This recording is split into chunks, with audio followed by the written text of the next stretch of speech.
Hello, everybody, and welcome to the fucking 3-year anniversary. I couldn't think of a pun that involves like sex and podcasts, because you know, like how I said, like, oh, I'm so sex-sided.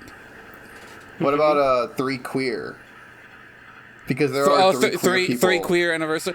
Jesus fucking Christ! Can you like stop trying to like forcibly out Connor for like one single fucking recording session?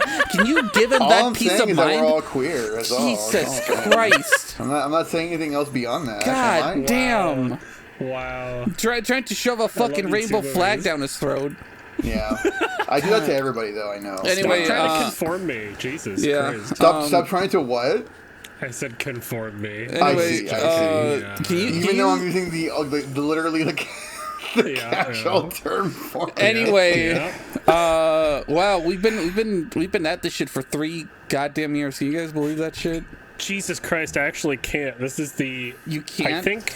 I think outside of doing comics, this is the longest I've done anything consistently in my life. Holy fuck. For me, this is for sure the most consistent I've ever done anything in my whole entire life. Like, ever.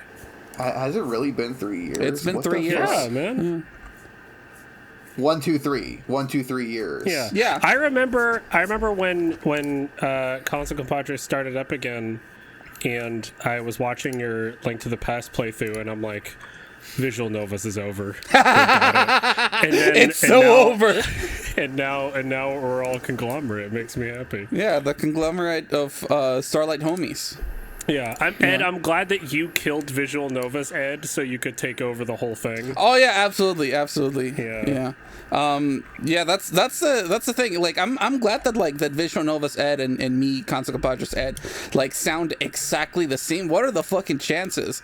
It worked out really well. Yeah, and like I moved into his house too, and I started living with his girlfriend, and no one was ever able to tell the difference. I probably shouldn't. I probably shouldn't have this on recording, but I mean, who's gonna listen to it? Yeah, that's fine. Yeah, it's fine. Yeah. It's most like a this video's gonna get 12 views, and that's fine. I mean, it's more like a hey, you know, like us doing like a little views. Exactly. This is for us. This one. Yeah, this is everything like, else we do is for you. Yeah, but this one specifically is is for us. That's why I commissioned this beautiful piece of Starlight that you're seeing right now. Our OC. Yeah, I think OC/mascot. There are a few Starla that I go back to pretty routinely. They're all beautiful, and I've saved like at them 3 all in a a.m. when file Bailey here. already went to sleep. Yeah. Good shit. Oh man. But they got her abs in the dress too, just like yeah. Godspeed, yeah. y'all. Shout out to Frank who drew that for us. Thank you, Frank. Thank you. Thank Frank. Thank Frank. Yeah. Thank Frank. Dude. Everyone in the comments say thank you, Frank. No, and everybody in the comments say thank Frank. Yeah, sure. Obviously thank Frank. Thank, Frank. Yeah, like that. And obviously I'm going to link his Twitter in the video description so y'all can. Yeah, could you please? Yeah, what the fuck do you think we are, like? God. I don't know. Who's somebody who's stolen art? No credit Andy's over here. Fucking Elon Musk over here. Ugh. Anyway. When he uploaded that picture of 2B. Oh yeah, like, yeah. Hey, can you credit the art? And he had a fucking meltdown when somebody asked him to credit the artist. Jesus Christ. Jesus. That was. I remember at that time Elon Musk was like on the peripheries of my radar, and I remember that was the first time I'm like, oh, I gotta watch out for this. Back when Don't you still wish good. you could go back? Don't you wish you could go back? do. To It's that so time? much back simpler. time. Did a good so old much simpler. days. But I wouldn't have the benefit of knowing he's tanking a social media empire and his like wife left him or whatever. So Yeah, I feel like there are some benefits to being in the present. That is pretty funny though. Twitter is now worth less than half of what he paid for it. And with your help, dear viewer, we can make it even lower. Let's go. So Anyway. Ed, why did you call us here today? to take this moment to thank each and every single one of you. That's right, you listening to this right now. If you made it this far into the video, thank you so much for good job for listening to us and watching our shit. Even if you put us on in the background, like, it doesn't matter. That's what we have all the playlists for, you know. Yeah, so you just like put them on and just go, dude. Yeah, and just fucking do your thing. If you gotta like, it's like it's like you just escaped Jason Voorhees' house, right? And he's revving his chainsaw. He's revving his chainsaw in the woods. You know, you're like, oh, yeah, whatever. Yeah. And you're just like, I need to listen to something while I sprint for my life.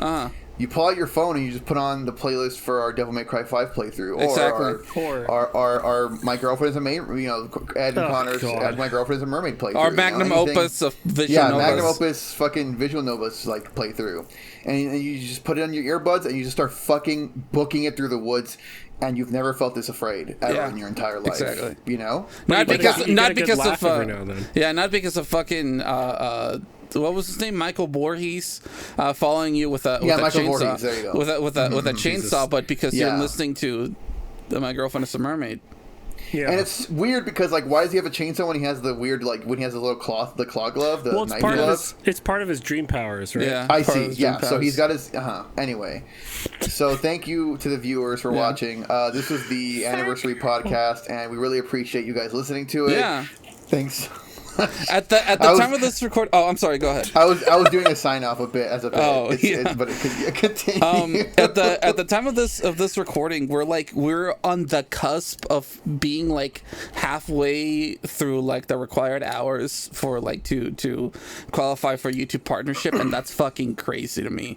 Because like at the end of the day, like we're just three fucking handsome brown guys playing video games and just either saying like the stupidest bullshit imaginable or just talking about like media that we consume, like mindless drones, and people are watching / listening to that enough to like accumulate that much time and hours, you know what I mean? Yeah. Over a period of like 12 months.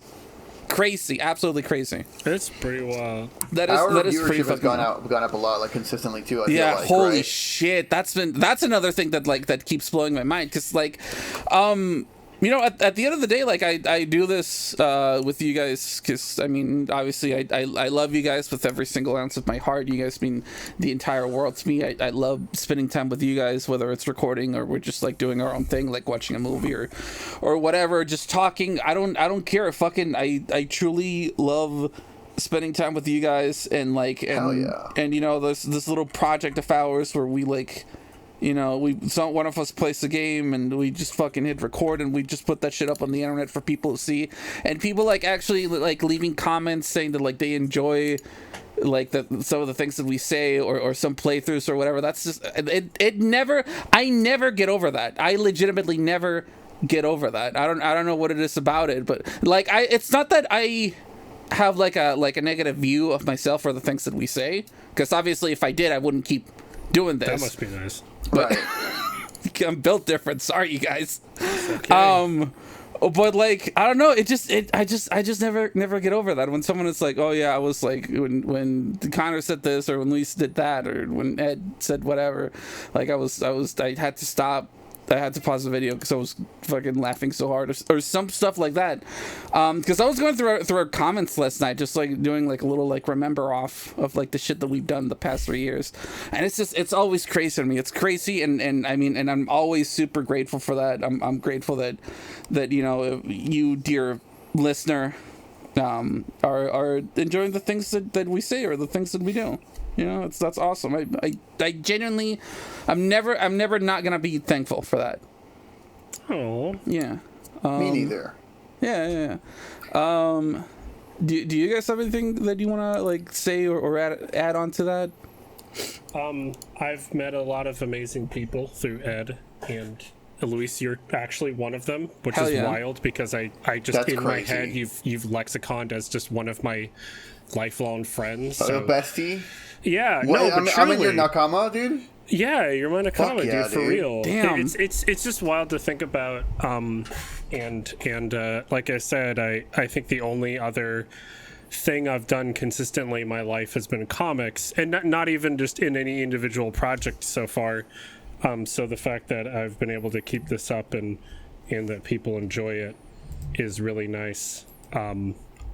So thank you all so much. I think it helps that you really enjoy doing it. presumably, for the most part. Well, no, it's a struggle. I mean, I have to. It's hard. It's been harder to force it, I think, session after session. But I think now that I've gotten used to pretending, it's what? I mean, You're a good actor. You're a really good actor. That's the whole thank you. thing. Yeah, thank you. And we really appreciate you putting on such a brave front for the recording sessions. You know. Yeah, no, I mean, it's my.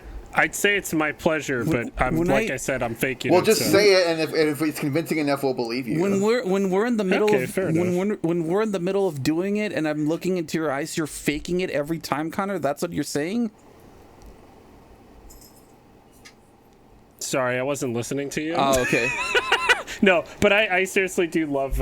Seriously do love doing it, and by it you mean recording the videos, not yeah. What else would he be talking about? Yeah, exactly. Yeah, what else? Exactly. What else could you be talking about? Doing it, but yeah, no, that's all I wanted to say. It's always fun doing it. Especially whatever that means. Especially I'm asexual, so I can't read any. Wait, when were we talking about sex? When were we talking about sex? Well, that's what I'm saying. I'm saying like if there was you're right. Yeah. No innuendos here. No innuendos here. Only the Innuendo 64, which we all grew up playing. My favorite console ever. Yeah, my favorite. Yeah. I like the Innuendo Switch. That's a fucking stupid, dumb shit opinion. Okay. I missed the Innuendo Wii U, actually. The one that fucking bombed? Yeah, that's the one. Because it didn't have enough innuendos? Yeah, it did not have enough innuendos. Luis, you have something you want to say? Yeah, anything you want to say for yourself, huh?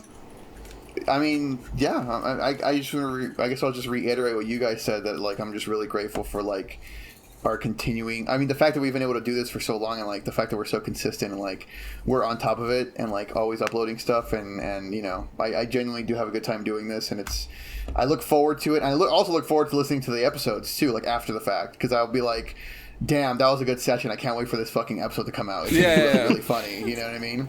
So like. Probably half of the views on these videos are me. I'm just kidding. I watch them. No, they're me, homie. They're me. I watch each of these sessions once, so like, or for the most part, I watch them once. But like, yeah, like, so that's how you know that shit is genuine. You know, like that's how that the views, the increasing view counts and everything are genuine. You know. Yeah, you know that's actually, you bring up a really good point regarding the recording thing, because it's like. Well, we're quote unquote live, you know, like doing our thing and saying our shit. Obviously, sometimes we talk over each other. We don't mean it, but you know, it's just something that just organically happens. And sometimes I kind of miss out on some of the things, or because of fucking Discord, people getting cut off. I miss some of the things Connor. that God, that happens so much to Connor. I'm so sorry, and I noticed it after the fact. I'm like, Jesus, we need to be better about that. Anyway, we need to let Connor speak. But it's funny because there is a weird twisted. It's probably the masochism. There's a twisted pleasure I get in hearing me just let this little joke fly into the radar, and I'm like, that was a gift from me to me. But yeah, I was gonna say, it kind of is like a little gift when I go back and I'm going through the footage, you know, like putting the episodes together, and I hear someone like make a comment or do a joke that either like was talked over or we didn't get to like fully listen to, and that's just, it's like little fucking Easter eggs just peppered throughout each episode, you know, like every now and then, and I was like, oh, that was such a good fucking bit, that was such a good joke, and that's like another like little novelty that I mean, like it sucks that you can't catch it in the moment, but afterwards sometimes we do, but but afterwards it's like, oh man, that was such a good joke, and I can't believe that nobody like reacted to that. Yeah, and it's happened multiple times, and I can't even think of one right now. It happens consistently, and it's because we're always we're always shooting bangers, dude. Like we're just golden eggs every single time. just shooting ropes after ropes of bangers, like all over your face. Yeah. Sometimes on your chest too, but oh, I meant to link a video. Speaking of which, I meant to link a video to. Well, now it's too late. Heavenly Kings. Did I not do it? Oh my God, I didn't. Guess not. I got a treat for you guys later. You guys being I look forward to it. I'm so wet. Yeah. What? Yeah, he said he's so what, dude. Yeah. Okay. Anyway, he said you're so what. Yeah. But anyway, but that's another like little joy. You know, it's not necessarily a bad thing that it happens, but you know, when I'm watching like a full episode, and it's like, oh, that's you know, this extra bit of commentary that I didn't get to hear. It's just little gold flakes, and I like that. I really like that about our whole process, I guess. It's like finding like a little speck of corn inside of a big pile of shit. You're like, wow, look at that, something edible. Oh yeah. Oh, okay. Something didn't pass through the filters. It somehow made it here. It made it. And now we're going to draw attention to it. Oh, yeah, boy. there it is. Yeah. Good. Thank you so much for that analogy. I really appreciate that. Yeah, I think it's a pretty good one. Well, if nobody has anything else to say or to add, do you guys want to have like a little remember off and talk about the games that we played in the last year? Oh wait, hold on. I do actually have just a quick little speech. By all means, please go ahead. Hold on. I've just got to. Hold on. Okay. Just gotta get this thing unfolded. Did he actually write something? You're probably not gonna hear it in Discord, but in that recording I will. It's Yeah. gonna be really funny. Yeah. Okay. Okay. All right. Thank you. All right. So go on to what were you gonna say, Ed? That was okay. That was a good bit. I didn't hear your speech, but yeah, I guess it's because of Discord. I fucking. Man, whatever. Wait, were you trying to like maintain that bit, Ed? Is that what you were trying to do? No, don't worry about it. It's fine. Okay. Yeah, listen to this part. Listen to that. Yeah, listen to this part. You viewers have the pleasure of hearing everything we say. Every single thing. Anyway. So, okay, so now we're gonna go into the remembering. Remember the time part of the. Of our little thing. Let Conor say it. Okay, Conor, please say it. Yeah, you say it better than everyone else here. What? Remember you the time? Your remember the time? I don't know if I can. Hey, you just did it. You just did it. What? Just say, hey Lois. Hey Lois, remember the time? Yeah. Hey Lois.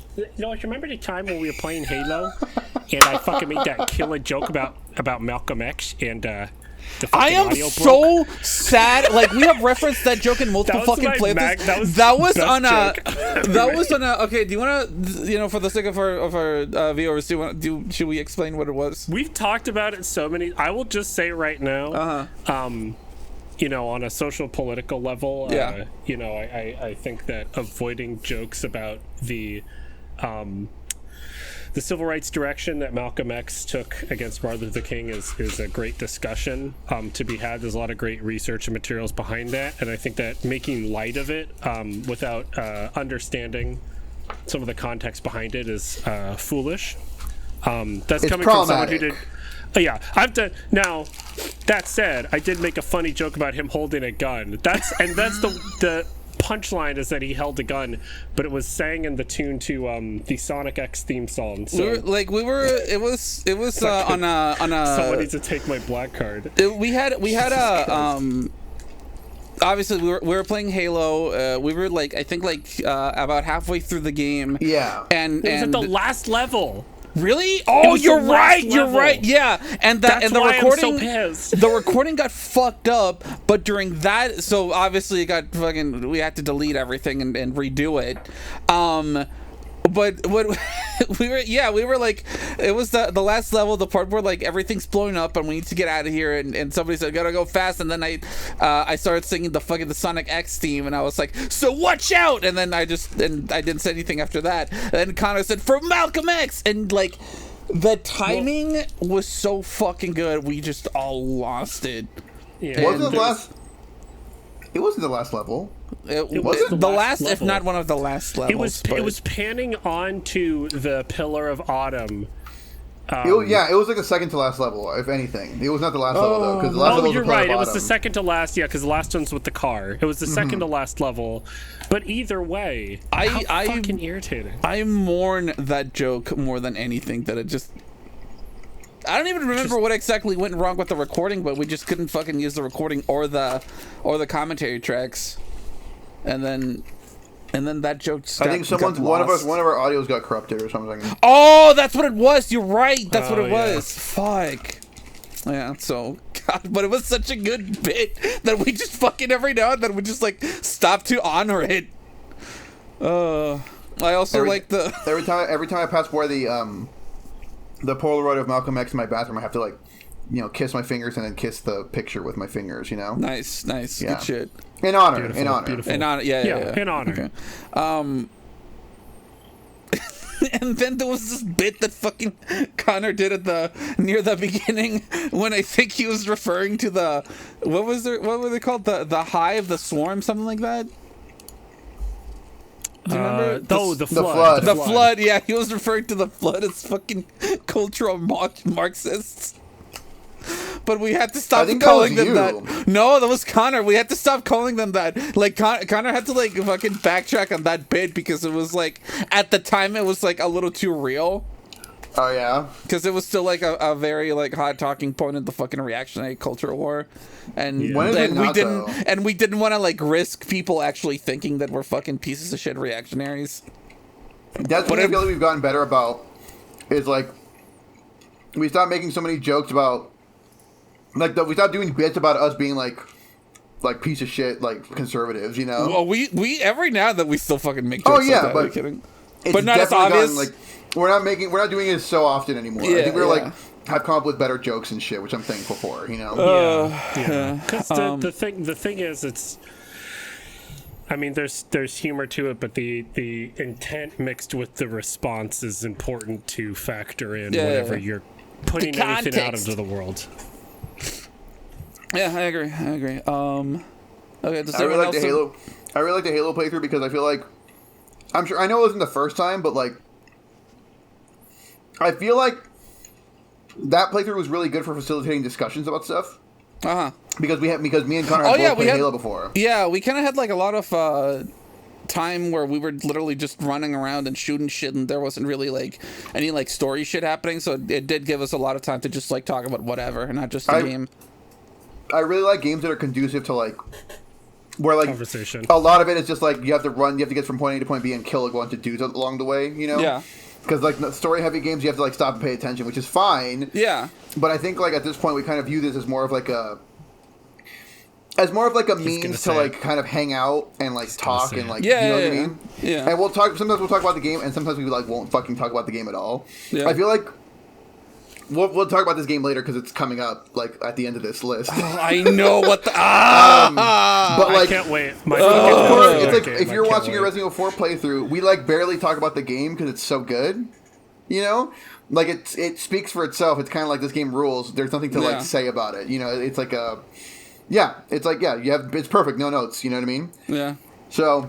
Well, just wait until we get to it, I guess. Yeah. I'm not gonna bring it up again, but yeah. Mm-hmm. But I like games like that are Yeah. So Halo for me was I feel like one of the first times that we got into a really in-depth discussion. I feel like about shit, or at least that I can remember. Yeah. Mm-hmm. Okay. Are we ready to move on to the next one? Yeah. All right, cool. This is just Conor and me, but around the time we were doing Halo, we also were about halfway through Danganronpa. Holy shit, what a ride that one was. I have to say, I'm thoroughly impressed that Ed and I both went. I think, Ed, you were 10% spoiled overall? Yeah, only on the early shit. Cast. Yeah. But I knew jack shit about it, except that there was the bear. And we played that whole first game. I have to say, because it's a very good game. I understand why a lot of people liked it, and I know that there's a whole sect of the fandom that was running off of fan translations back in the day, and there's a whole other experience to be had there. Yeah, the Something Awful forums. Yes, exactly. I'm not going to step on anyone's toes there. I'm not going to say what that ideal version of it is to play is. I've only had one experience. I will say, and maybe this is different if you've been on the Something Awful forums and that's how you experienced it first. But so when we were introduced to the characters, I feel like a common thread, especially with games like these, is you go through the characters and you're supposed to generally find something you like about all of them. So you're kind of hoping that they don't die, or you kind of, they all are appearing sympathetic at times, so the argument could be made. I've never in my life been more irritated at a majority of a cast in my life. The amount of times something would happen, I'm like, God, I hope this person dies right now. I could not know their backstory at all past this point and would be better off for it. I was surprised because I in my head I assumed based on other similar games that push that I would be like enamored by everyone. This is not a bad thing. I was just surprised. It sounds kind of based. Yeah, I mean and you know what? You shouldn't like everybody you're stuck in a school with. It again, like, I don't think it was a bad thing, but I just was surprised the amount of characters I'm like, I hope this person fucking dies. I was surprised What's-His-Face made it to the end, and I was like, this fucking Rasta dude's gotta die. Yeah, he's gotta be fucking iced immediately. And he made I'm also surprised that he just failed upwards, you know? Balls rolling up, man. It kind of sounds like this game is the inverse of Undertale, where you're supposed to like everybody. Yeah, where everybody's like really nice and affable and charming, and Danganronpa, everybody fucking sucks, and you want them all to die. Damn. Yeah, and that could be a huge part of it. Again, not a bad thing, but yeah.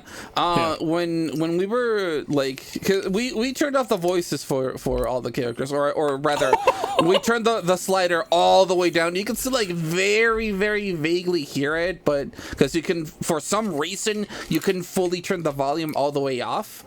But when we were coming up for voices to do with for the characters, I never once thought that like we would have to like do like a whole like emotional fucking breakdown with like a dumbass voice, because I did like one of my stupidest fucking voices for what's her name, my second wife, Asahina, Aoi Asahina. I was like, oh hey guys, what's going on, kind of like that. Yeah, there was like a part of the game where like somebody who's like one of her best friends like just fucking dies, and she's just like going off on everybody, and the entire time I'm like, you don't know what it was like, you don't know what she felt, I can't believe you guys would do this, and have to do it fucking like seriously, but like with that voice. Oh yeah, that was crazy. That was great. That was awesome. That's a great job. That's voice acting, babes. That's voice acting, babes. That's acting, babes. That's yeah, cinema. You're right. I put my whole entire pussy on that performance. Wow, no, just straight up the word. No, like, yeah, no combination of words. Not like my ecstasy, my, yeah, no. No. My skillsy. No, we're just raw dogging that bitch. Put your whole fucking pussy in there. Right. Yeah. Awesome. And something that Conor told me is that like apparently the voice that I picked for, I'm sorry, what? For Monokuma. Yeah, apparently the voice that I picked for Monokuma was like very similar to the one that he actually got in the dub. Yeah. I was watching someone stream the game, and I'd never heard the characters before, and it all felt weird to me because my only context was our voices. And then Monokuma came on, I'm like, oh, they got that right. I'm like, what do you mean they got that right? They made that. Right. Ed just did a great job getting that character's voice. Yeah, like, we're the blueprint. We're the blueprint. Yeah. The only voice that I was like semi-familiar with was Taka's English voice, because he's voiced by friend of the show, Sean Chiplock. Yeah. But everybody else, I had no idea what the fuck they sounded like, so that was pretty crazy that like what I picked from Monokuma ended up being what they I had already done for Monokuma. It was like my judge voice in Phoenix. Oh Wright. Yeah, in Phoenix Wright, yeah, and the Phoenix Wright judge. Anime dub, fucking. Watch our Phoenix Wright playthrough, and the Phoenix Wright anime dub, fucking the voice of the 38-year-old. Yeah, it sounds like a 30-year-old doing an old man impression. Yeah. Exactly what I was doing. Yeah, that was awesome. That's awesome. Moving on. Yeah. Moving on. God, Metal Gear Rising: Revengeance was a bit of a cultural reset for the channel. I'm not gonna lie. And for the world, if you think about it. And for the world, you're not our playthrough, but the game itself. You know, everything changed. You know. That fucking I cannot believe that MF Solid Snake said a war never changes, and Metal Gear Rising was like bet. Yeah. When I was putting together the list of like chronological games that we did in the last year, fucking, I did not think that Metal Gear Rising: Revengeance was like that far away, cause like we've been doing like Metal Gear Rising was where we came up with the fucking the Juan Luis bit. and we've been doing that shit for almost an entire year. Yeah, man. Oh wow, that's crazy. Well, to be fair, the game I played, the next game I got to play was Devil May Cry. You know, a game like the DMC 5, which is like, I mean, that was like pretty much like the end of the year at that point, pretty much. I guess so. But still, I get what you're saying. That it stayed. And I think even in like in other games that where you weren't a player, we still fucking every now and then we were like, oh, if Luis was here, he would fucking handle this shit. That's true. You called me Conor in one of the Resident Evil 4 remake. He called you that shit multiple times. He's called you that at least fucking 5 times at this point. It's true. Because Conor keeps anyway. We'll talk about that later. But yes, later. Yeah. Man, what a fun experience that should was. Again, is one of those games where, like, since we've all played it already, it really is conducive to, like, just, like, talking. But I think Metal Gear Rising was kind of a peak in a lot of ways, because I feel like we would simultaneously be talking about just, like, random shit while also talking about, like, other, like, the game itself at times, you know? Yeah. Because it had been so long since I played it. Like, I kind of remembered some of the basics, but, like, for the most part, I was kind of brand new to it again, because it had been, like, it had been, like, something close to, like, 10 years, I bet. Yeah. Or something, like, along those lines. Because I think Metal Gear Rising came out in 2013? I think so. I think earlier. Damn. Well, in that case, Yeah, I don't know. I played it the one time when it came out, so like, it was pretty much a brand new experience for me. Even though I remembered a lot of the stuff, like I started like getting the hang of it, whatever. Anyway, but yeah, that game I think was like it's a really good equilibrium between us like just talking about random shit, like, and then also us like talking about what's actually happening in the game. You know? Yeah. Oh yeah, it came out in 2013. Wow, damn, nice. That's a long time. Almost 10 years. Almost 10 years. Damn. What do you mean almost? It's 2023. But we played it in 2022. Oh, okay. I got you. I get what you mean. Yeah, that game really fucking brought the dog out of you, Luis. Yeah. Yeah. Even though I mean, I think I did pretty alright at that game. Yeah. No. You fucking killed it. It's also like, I don't want to say easy. I want to say accessible.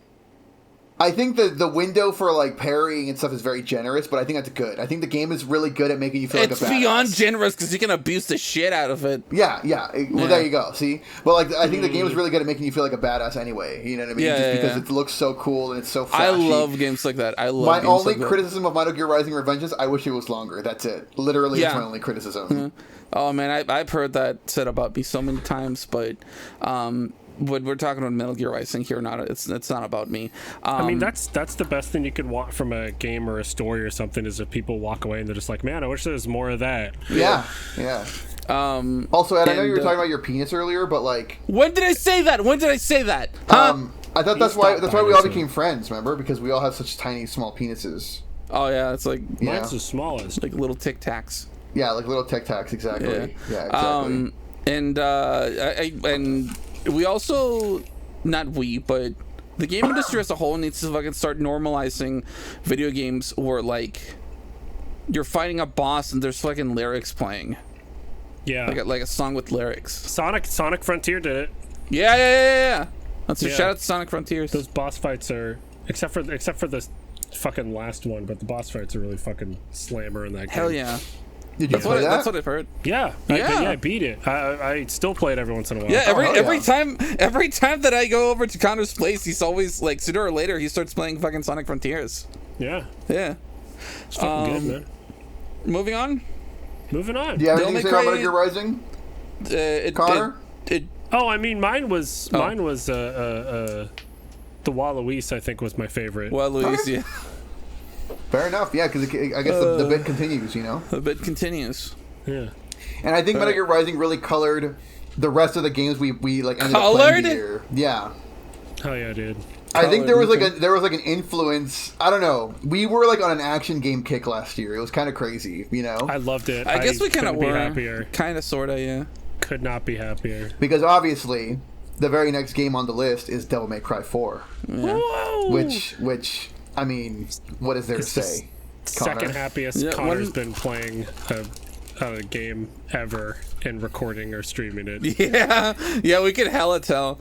That was one of my oomfies on Twitter was one of my Twitter friends said that it was like a zenith choice for us to the first Devil May Cry game to play on the channel was 4. Just saying fuck it and starting from there. A Zenith choice? Yeah, a Zenith choice. Yeah, it's a level above peak. Ah. Yeah. I see. I see. Yeah.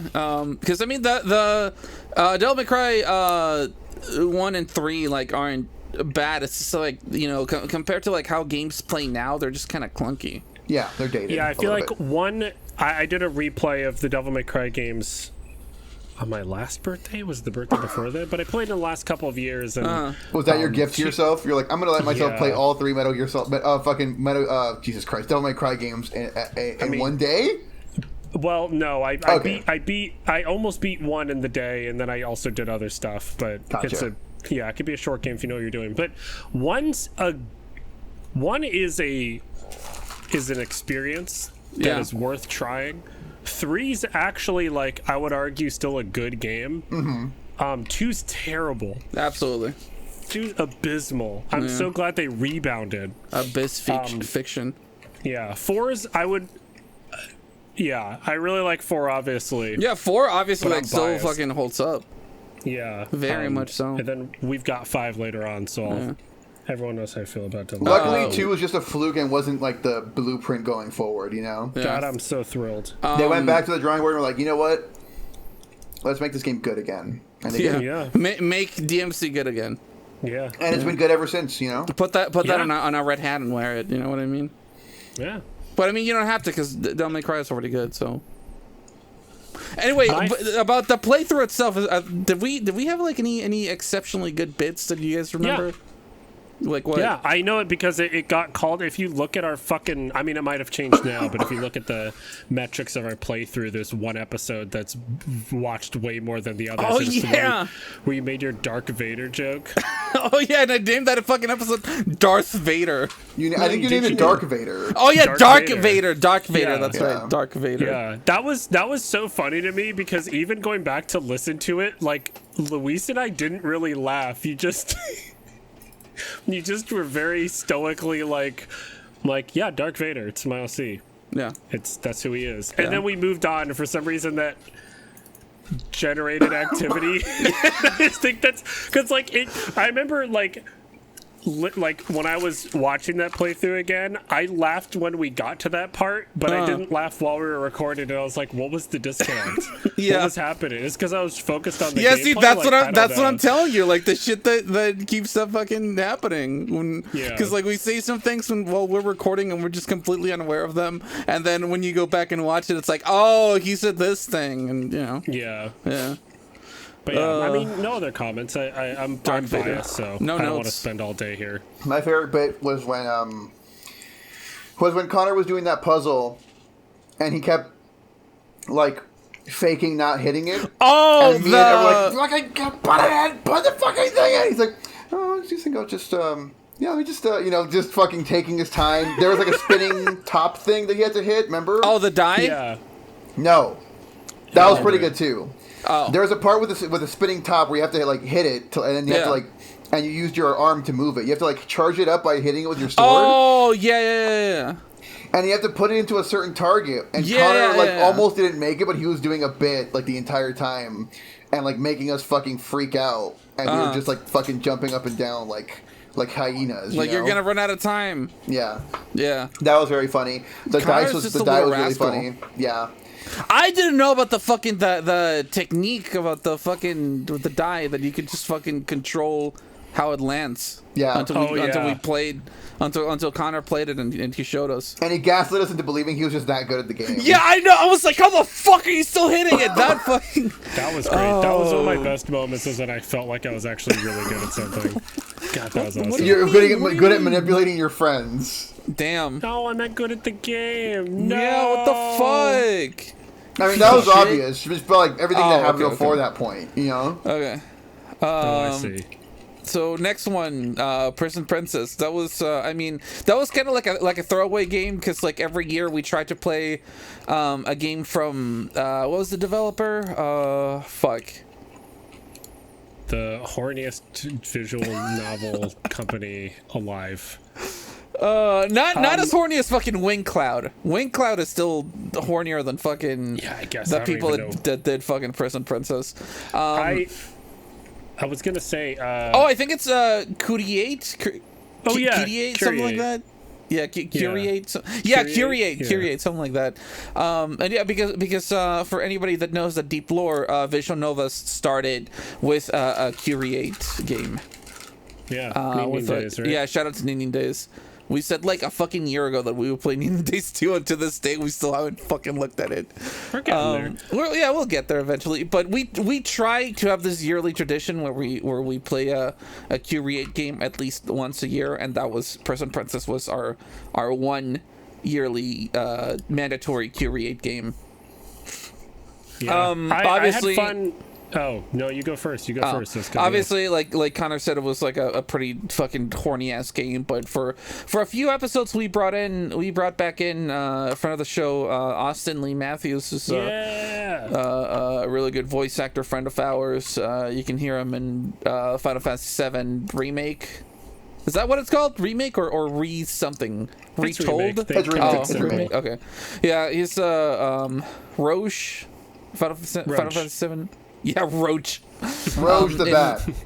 And thank you. That was a really good joke. In Final Fantasy VII Remake, he's also in Legend of the Legendary Heroes games. Mm-hmm. Something like that. Legend of the Heroes, Trails in the Sky. No, not Trails in the Sky. Trails of Cold Steel. There you go. Yeah, he's in that game. I think it's Ash.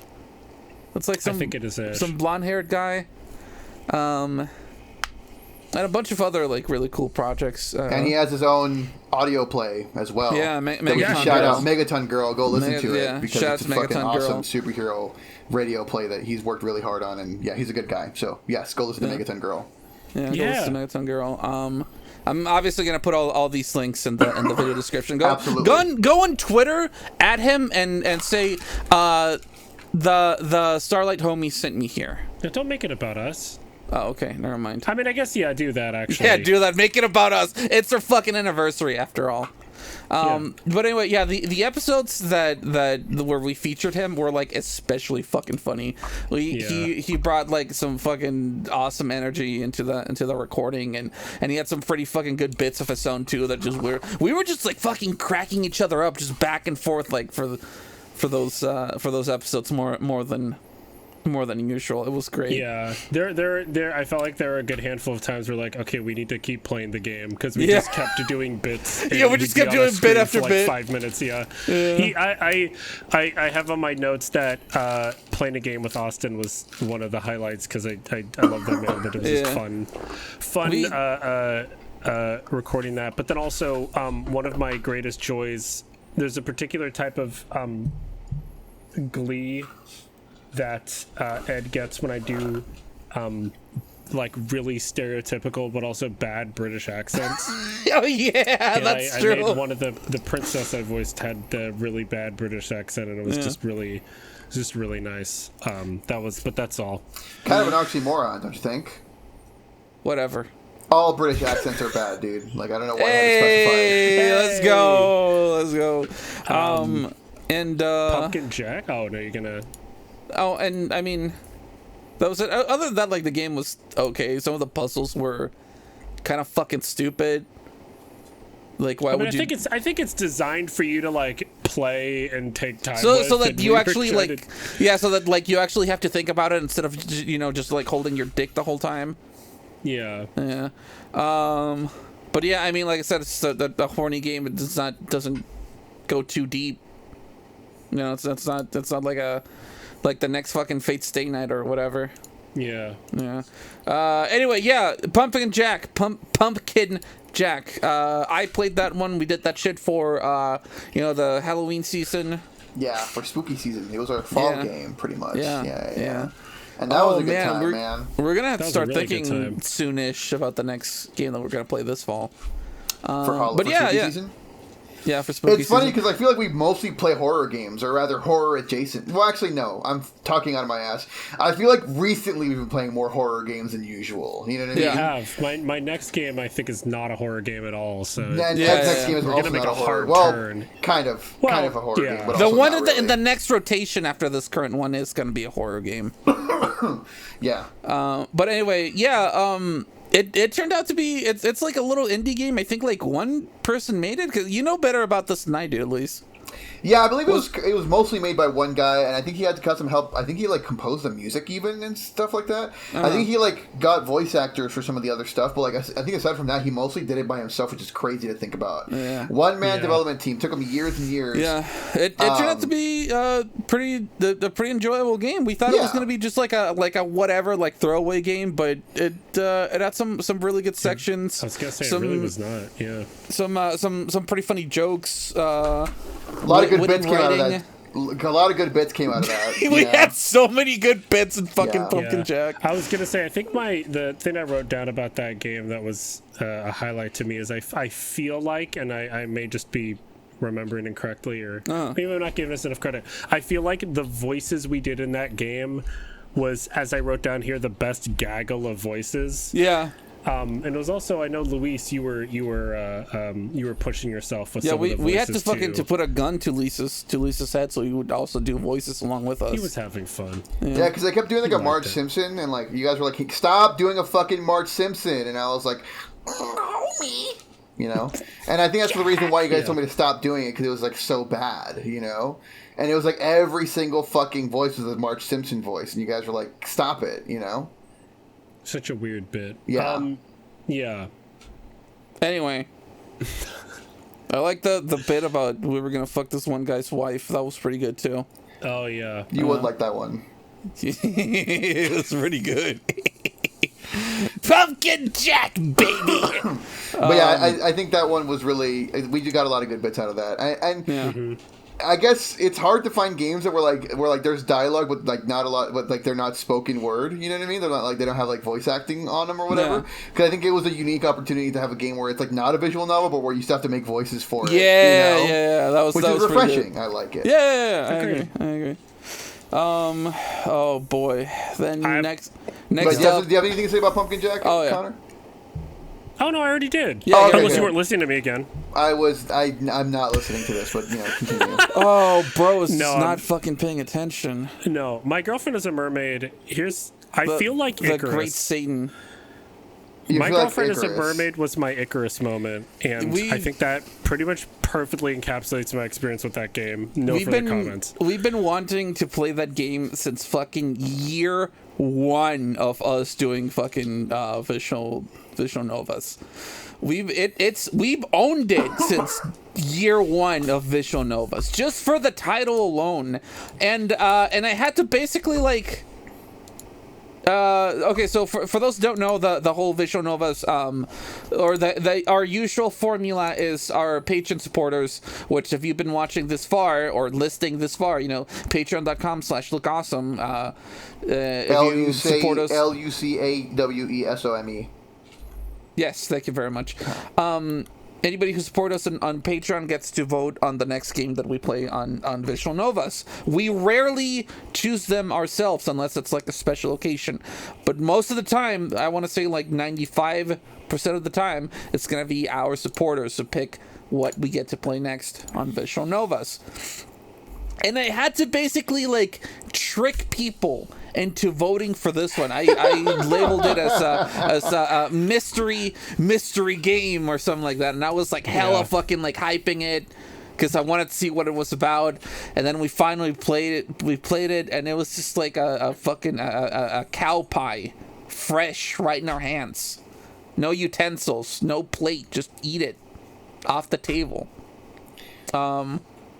But yeah, basically my girlfriend's a mermaid fucking sucked ass. The main character is insufferable, and then like the main girl who you're supposed to be wooing, you barely ever get to spend any time with her. She barely speaks. She has like little to no agency whatsoever. Like the plot, everything is just happening around her, and she's just like letting it happen. She doesn't doesn't do much, and like it's just that horribly written fucking visual novel, and it sucks ass.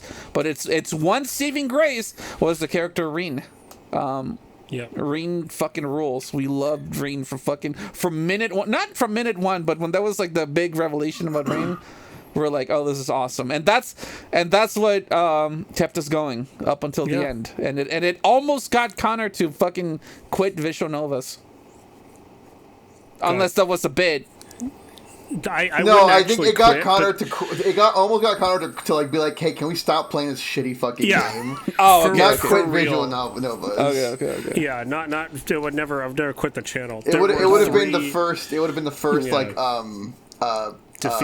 would have been the first like knockout or timeout. What's it called? Or like, or you know what I mean? Like like where you concede defeat. Just make a fucking like an executive decision and be like, you know what, we're calling it here. Move on to the next fucking game. But yeah, my girlfriend's a mermaid. Fuck, it sucks ass. It wrote a chick that can cash. Yeah. I mean, was your girlfriend a mermaid? Technically, but well, sort of. I don't want to talk. I don't want to talk There's about a reason it. I have Devil to May spend Cry energy 5 on this. My question is, what do you mean when you say it wrote a check it couldn't cash? The check it wrote was your girlfriend is a mermaid, and your girlfriend was a mermaid, and I think it. I mean, but that's the thing. She wasn't no. even your girlfriend. Not even at the end is she like actually like officially your girlfriend, because you like the main character is like, I love you, and she's like, oh, really? But I don't even remember she even fucking says it back.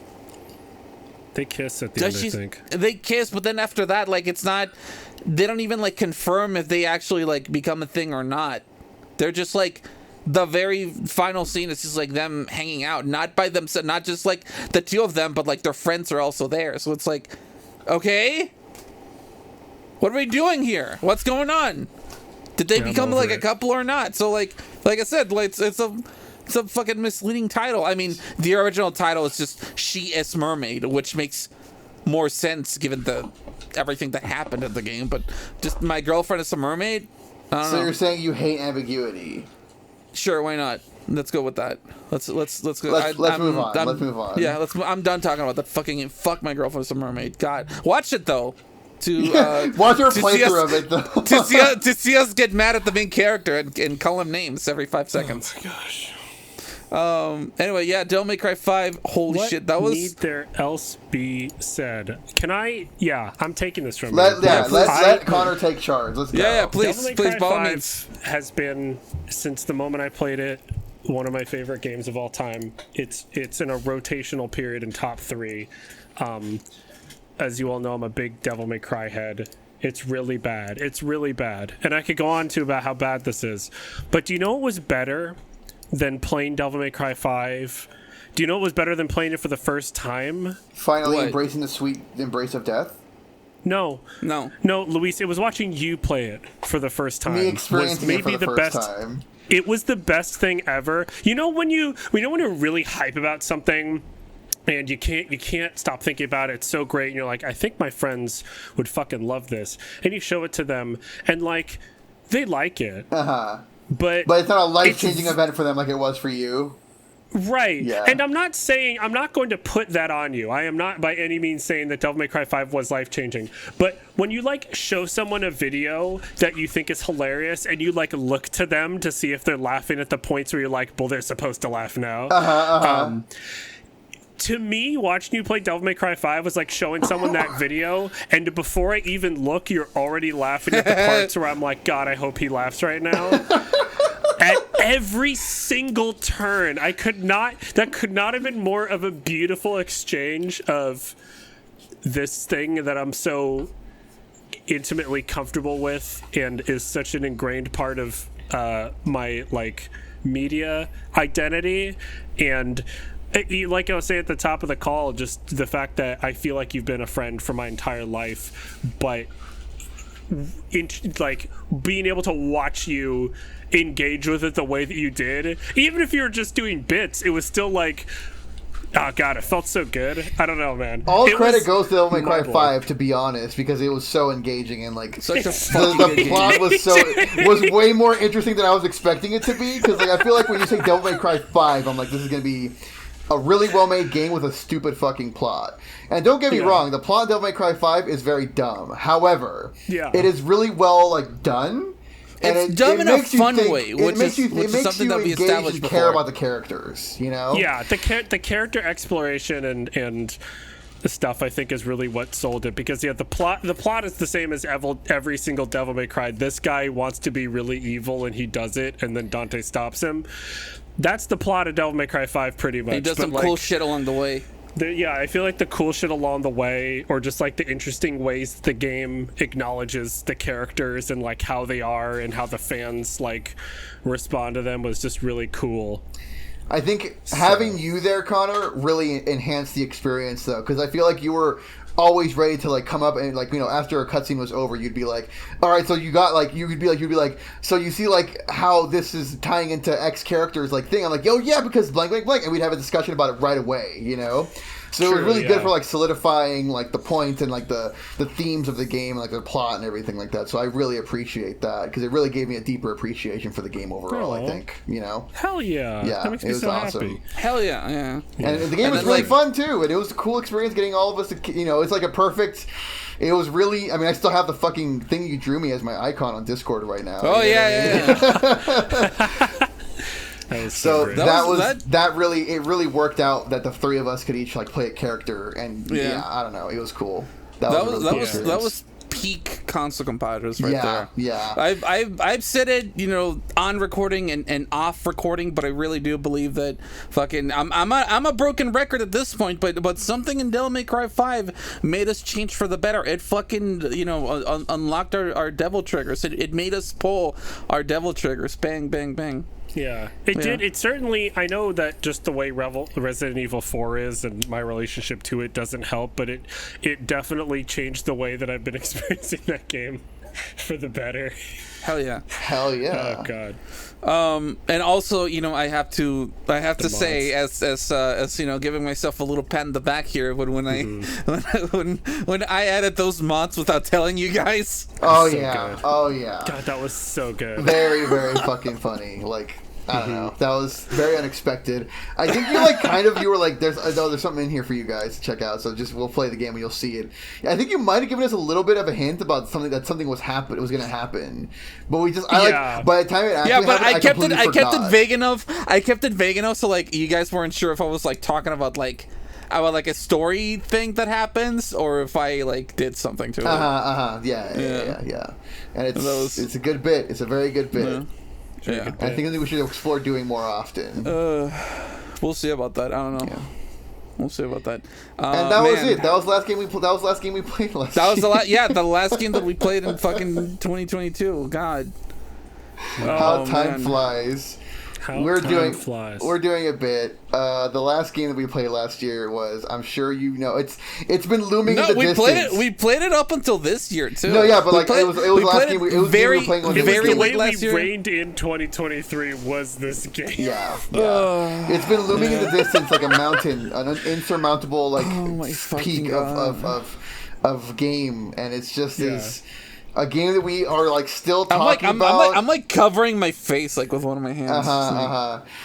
Obviously, we're talking about the Callisto Protocol, which I had the quote unquote pleasure of playing. Yeah. Can I say that my on my notes I just wrote "Don't make a sound." Oh my god! Because the mental breakdown I had while playing that game. We had multiple fucking mental breakdowns playing that goddamn game, but it made for excellent content, I will say. And I absolutely hate using that word, but it really was a lot of like good ass moments that came out of that. And it really gave me an appreciation, because I feel like for the most part, I mean, I know you guys played My Girlfriend is a Mermaid, which is a bad game, but like up until this point, we had been playing games that were like pretty much considered really good. You know what I mean?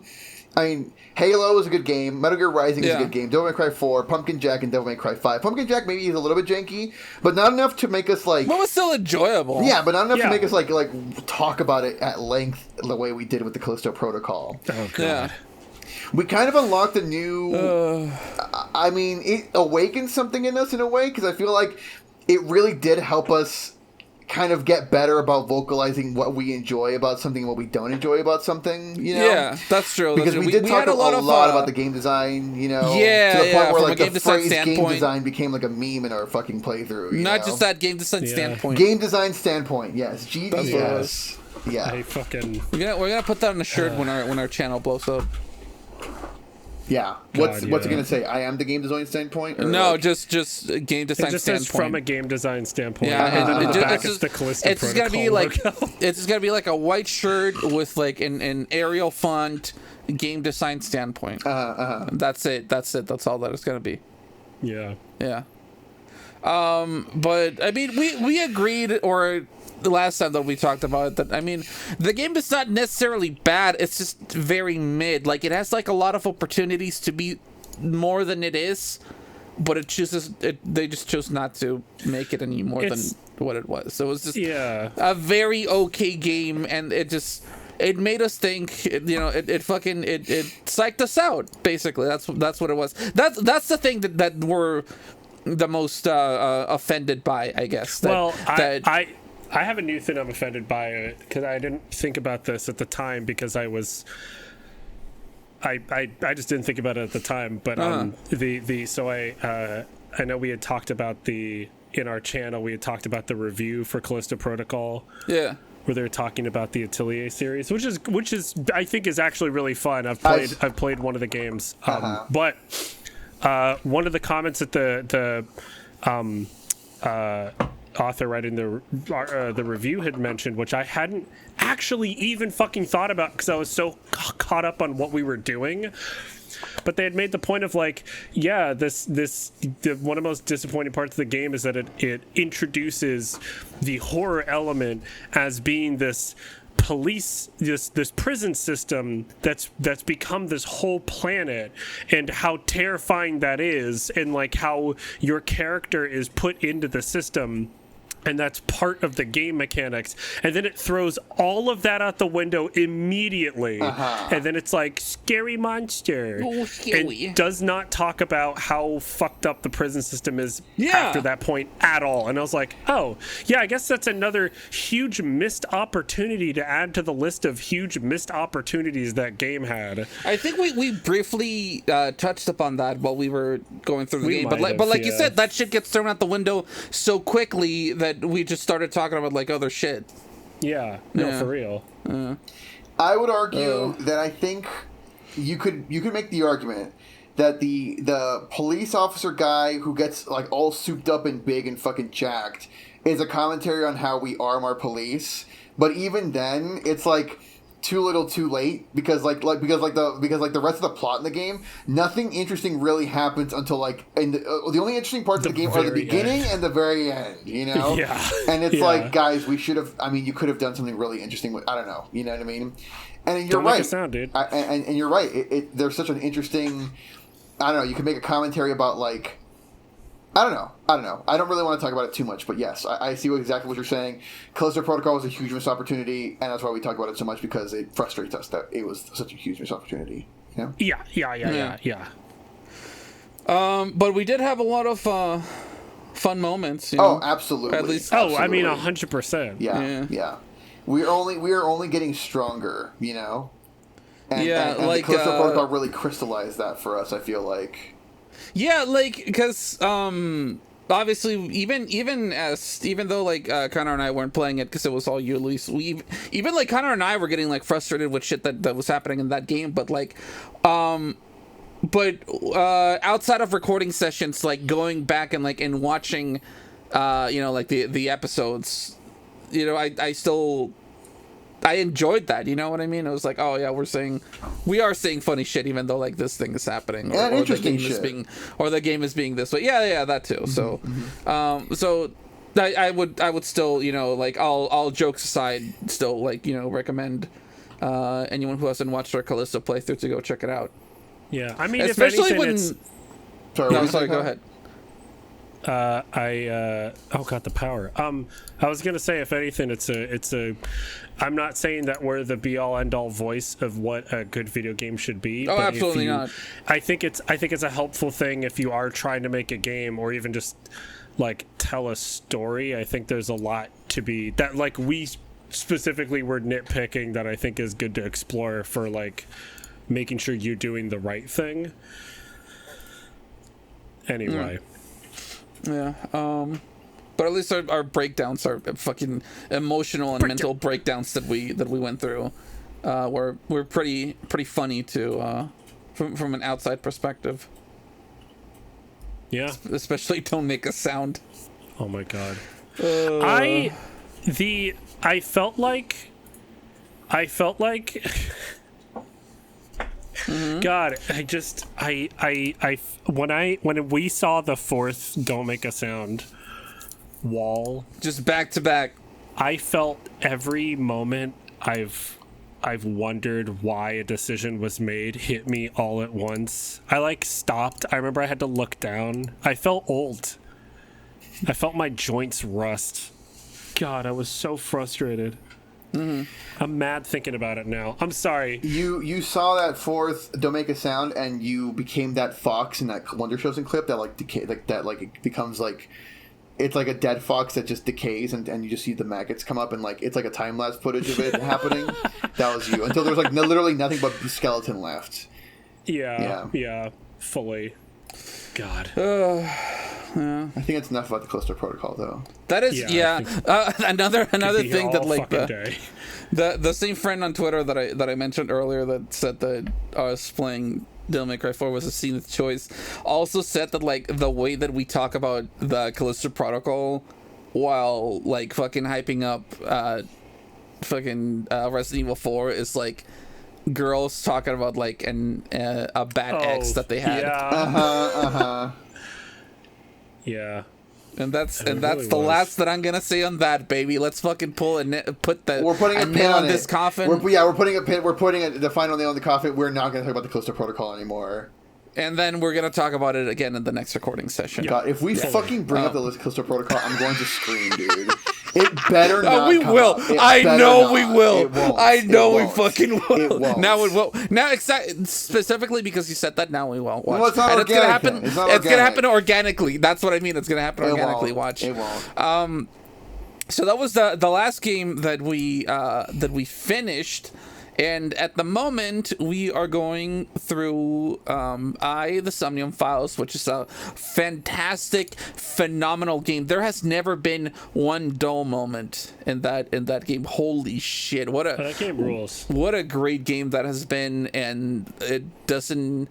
What am I trying to say here? And the fact that like that I turned out to be a fucking Economidate Kinney has just been beating my ass nonstop since minute one. It'll keep doing it. Oh man, I can't wait. Holy shit. And Luis, you're not joining us for that, but like the main character of that game and I have had more than one. I have actually lost count of how many fucking 1-to-1 reactions to shit that we have had. Like word for word. There will be multiple times of recording. Something will happen and Ed will say a thing, then Date will say a thing, and then Ed laughs, and then they do the same thing. Or sometimes like I'll press the button to like continue the dialogue, and I'll say the thing exactly like the second that fucking the Date says it. Yeah. It's insane. I think you guys mentioned that like when you first started playing it, that it's like it's like uncanny. And it's gotten stronger. It's gotten stronger since then. Yeah, it's fucking awesome. It's fucking awesome. And I we've made jokes about it, but I do want to fucking cosplay Date someday. Yeah, it's the meme of like he's just like me for real. Yeah. But he actually is. But he actually is. Like I've gotten to the point where I'm like, is he like me or am I like him?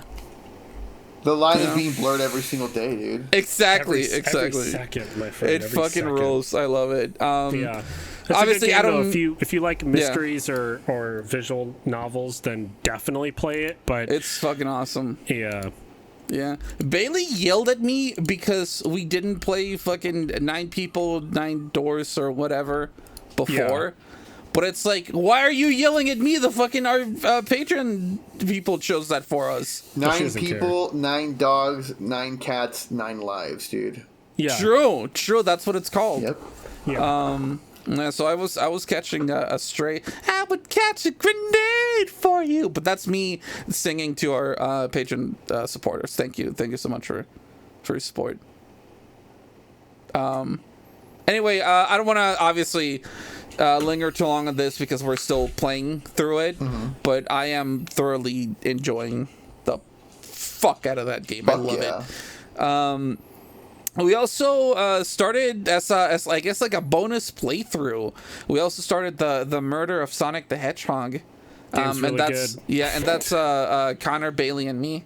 The first game actually that not Connor, the first game that Connor has joined us for all the way through. I'm honored. I'm honored to be a part of it. You know, Finally. I've seen the magic happen. From beginning to end. Yeah, the first game that Bailey has joined us for all the way through because she was a guest on Danganronpa. Yeah, she was. I forgot to mention that earlier, but yeah, we have had her as a guest on some episodes before, and if you hear like a click, clack, clackety clacking in the background sometimes during any of our given playthroughs, that's Bailey using her computer, which is right behind Connor's computer. We see that she's secretly the fourth member. And she's the console comadre, dude. She's the console comadre, yeah. So, I love Bailey. She's really fun to record with. Yeah, she's neat. Yeah, she's really must be nice. Yeah. Must be nice having somebody other than me on the Villanovas, you know. No, we've invited you so many times. Yeah, and you keep saying no, motherfucker. I have no idea what you're talking about. I don't know what that is. Anyway, Resident Evil 4. I love that game. Murder of Sonic the Hedgehog fucking rules, actually. It's such a good game. I did not expect it to be surprisingly good. It's surprisingly good. It has so much soul. Holy shit. I knew it would be like fun and cute. I did not expect to be like enamored by it. Yeah, it's oh my god, it rules. For a game that was made as an April Fool's joke, that's fucking rad. Well, they've been working on it for over a year. Holy shit. Yeah, there's a lot of love put into that game, and it shows. It's sad. It's sad because I see Sonic Frontiers come out. I see the Murder of Sonic the Hedgehog come out, and I feel like I've been trained by Sonic Team to expect the other Sonic shoe to drop, and I'm like, is Sonic Boom 2 coming out next year? Jesus. Are we gonna go back Sonic to game square is gonna be one? fucking horrible. I think that's how it works. I think every other Sonic game is like either you get one good Sonic game and then you get a shitty fucking Sonic game. Yeah, I can't. My body can't. I thought Frontiers was gonna be at best, and I'm glad I was wrong. But I'm so scared. Resident Evil 4, Resident Evil 4, I really like it. I think my favorite part is how anxious I make Ed and Luis when I record it. It's mainly Luis. Mainly Luis. I've mostly gotten over it. Every now and then I'm still like, slow down. But I've gotten used to it at this point, I think. Good. I haven't. Cannot sing that game's praises enough. Every single time we fucking record, I'm just like having a panic attack all the time. Fucking Conor play style, and now I know that he does it for to fucking spite me, and I know that now. That's exactly why I don't fucking say anything anymore, because I know he's just gonna fucking double down on it. Jesus Christ! I know his game. And you know what the fucked up part is? You know what the most fucked up part is? He's still kicking the game's ass, dude. Yeah. Always, forever, constantly. It's just ridiculous. And I'm like, oh, this took me like fucking six or 7 tries. And he's like, oh, really? I got it in 1, and I had fucking 10 bullets. I'm nervous when it's my turn to play a fucking Resident Evil game on the channel, because I'm gonna be the fucking polar opposite of Connor. Oh, me too. I'm so fucking slow. I'm so methodical. You know, it's same. Holy shit. But maybe we're just doing it wrong, because both of us are like not great at these games, and we still like playing them. But Connor plays on like normal difficulty and is still kicking ass, and he must be doing something right, because he just is like, I mean, he's showing these games who their father is, you know. He's got that dog in him. If there's any game that I've beaten more, I think the top 2 games I've beaten the most in my life that were not a Sonic game would be Resident Evil 4 and Resident Evil 5. Holy shit. Damn. I've beaten those games a disgusting amount. I'm not amazing at them, I know, but I think it's I know I mentioned on our, I can't remember if it was our last recording or what, but like my brain, even just seeing Leon in that setting, my brain acts like it's fucking Galaga. Like I'm just like, oh yeah, it's just an arcade, and damn, it does not diminish my enjoyment by any means, obviously, but man, it just is. It's just so fun to fuck around and find out. Damn. Okay. God, I love that game so much. And we still we're like 2/3 done with it. We still have a good way to go. Yeah. You know what's wild too is that I've been playing Resident Evil 5 again recently, and I hate to say this, it actually is good. Really? It's I remember playing it at a time when I was coming off of the high that was Resident Evil 4. When I was first playing Resident Evil 5, I was going between Resident Evil 4 and Resident Evil 5 because I was that obsessed with Resident Evil 4. And I played 5 so much that for a while it would make me physically sick to play it. I had played it so much. I started playing it again literally last month, expecting it to be like a joke. And I had a lot of fun. I was really surprised. And maybe that's unfair. I don't know. Because I've played Resident Evil 6 in the last year, and that game is a joke. Damn. I think I thought it was going to be more like that. So yeah, good times. Yeah, it's been a great time recording with that. I get super fucking excited anytime that like, oh, it's fucking Resident Evil 4 recording day, yay! Like, you know, I kick my little feet up in the air. Yeah, like one of those like 1 a day calendars, and you like remove the one on top, and it says Resident Evil 4 recording day, and you're like, yippee, yeah, like that little Yahoo, yippee, yeah, like the little fucking the little creature, like a yippee, yeah. You mean the little German boy who says about the Fortnite and soda and no, it's like a meme of like this little fucking like a white creature like in all fours and it just goes yippee or something like that. I don't know what it's called though. If somebody knows what the fuck I'm talking about, please let us know in the comments. Yeah, that'd be sick. Yeah. And that about wraps it up for all the games that we have played in the past year. Just a year in review. It's the first time that we've done one of these. I try to do. We did a podcast. We did a podcast last year, but yeah, I know what you're saying. You mean like a rundown of the games we played.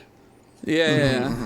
Just talk about shit because there's still obviously we're still getting people discovering us for the first time, which I'm always grateful for. Which is why I also even though like I half and half do it as a bit, I also like kind of mean it when I say go back and watch our playthrough of this thing or go watch your playthrough of that thing. You know, just so people are up to date, and also kind of helps us with the views and with the total hours that we need to get partnered. Because oh man, just the fact that we're almost halfway there is just it's remarkable because we were stagnant for like a year and a half. We kind of were, yeah, and then suddenly like because it's not it like. Our views like this year more than doubled compared to like how we were doing it around this time last year. Yeah. Damn. Yeah. That's right. I've been super excited for that. I started thinking, oh, maybe next year, maybe like by the time that we hit our 4th year, maybe sometime in 2024 we'll get partnered. But I mean, I don't want to get ahead of myself. Because ever since fucking day one, I've been trying to, be as grounded in reality as possible. But the way that our views have been recently, it's starting to make me think maybe we can hit it this year. But we'll see. We'll see. You gotta believe. Hey, share it with your friends. Be your friends. Yeah. Make more friends. Yeah, and rinse and repeat. And hey, we know that fucking Let's Plays aren't for everybody, and that's fine. You're wrong. And you're wrong. But you can always just like share our videos on social media, or just go back and watch our old shit. If you haven't watched our old shit, you can do that. You can help your own way too. But just hey, if you wanna help us out, word of mouth is the best way to do it. Absolutely. Yeah. Spread the word. Really, yeah. all that. Good stuff. or just, and even if you can't do that, then just interact with the video in any way, shape, or form. I know that like at this point, you hear it fucking everywhere. Every goddamn YouTube video. Every goddamn. I'm sorry. Yeah, the fucking. At the end of the day, everyone's a fucking prisoner to the YouTube algorithm. So it really, we say it as a bit every now and then, but it's another, half joking, half serious. We actually do kind of sort of mean it when we say, like, comment, and subscribe, or do any one of those things. You don't have to do all three of them, but just do something. Like, leave a like, leave a comment. I don't care what you do. Yeah, but that's if you feel like helping us out. If you think that we should get fucked, then just watch our videos and that's it. And that's all right. Thanks, everybody. What? That's it? That's all that you have to say for yourself? I gave all my emotion at the beginning. Oh, okay. Yeah, we kind of inversed it. We talked about the channel as a whole at the beginning of the thing instead of at the end of it. Yeah, that's fine. Yeah. That's fine. That's fine. But, I think we had like a really good one this year. Absolutely, and we're only getting stronger. Every single recording session. And I'm really excited to see what this year brings. We only have like 1 or 2 games mapped out for what's coming up next. So like, really is kind of it really is like a mystery what's going to happen next, and it's going to be really exciting to see what happens. What we decide to do. As I guess as a final sign off, I have had people at this point, like a few people ask, hey, have you considered uploading more episodes of fucking Visual Novas, or have you considered uploading more episodes of Console Compadres? And the only thing I have to say about that is that at the moment we're obviously just doing it out of love and as a hobby, but if at any point we actually like start we get partnered and we start getting some financial compensation out of it, then obviously that's a big incentive for us to give you guys the viewers / listeners like more content. Absolutely. And the way that we can do that is with your help. Mm-hmm. Yeah, it's mostly the time, because if we could put out episodes every day, that'd be fucking amazing. But we all have big boy jobs. First, we gotta start making Game Grumps money. Yeah, Game Grumps money. Yeah, we need to have fucking 7 billion subscribers. Money, yeah. No. It would be before that, but hey, anyway. if we get Game Grumps money, we'll upload 1 more episode a week. and you're gonna like it. You're gonna fucking like it. How about that? As a matter of fact, when we hit 1 million subscribers, I'm only giving you guys fucking 2 episodes a month. Yeah. Quality over quantity, okay? Yeah. But anyway, that's it. We're done. Thank you. Yeah. Thank you from the bottom of my heart for all your support. And if you're still watching at this point, consider supporting us on Patreon as well, if you want, if you feel like it. Nice bid, Conor. 10 out of 10. I'm gonna fucking kill you. Like, comment, and subscribe. Tell your friends about us. Share our videos on social media. Whatever, any one of those things that you can do, it would help us a lot. And thank you. And stay tuned. The way you said that, it kind of sounded like you said it would help a slut. It would help a slut, because I'm a little slut. Yeah. Me too. Yeah. Wow, you too? Yeah. What about you, Connor? Yeah. You had to think about it for a second. You a little bit of hesitation there. Yeah. You don't have to be a slut. It's fine. We'll still be your friends. Yeah, we'll still be your friends. We just won't hang out with you as much. Yeah. Yeah. I might replace you in Visual Novas, but stop! I knew it. Every day I'm waiting for the call. I got Conor. Bye. He's got 2 N's in his name. Bye. Bye. Thanks for listening. Bye. Thank you. I did not mean to disconnect. I meant to stop recording. I did not mean to disconnect. I did not mean to leave the call. I'm sorry.